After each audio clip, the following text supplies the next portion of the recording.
Elə gedərəm tozum olmaz geride. Məni canım bir daha görə bilməz yenidən.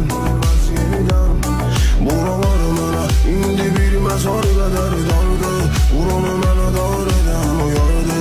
Geri dönmən bir yolu var. Biri geçsə, biri arxasınca çağırırdı. Biri olmayanda biri vardı. Hər nağılın bir sonu var.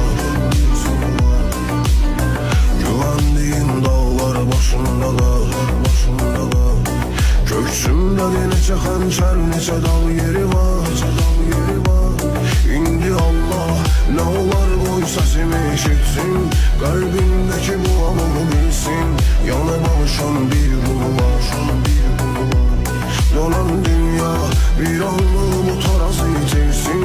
Bütün herkes daha bunu bilsin.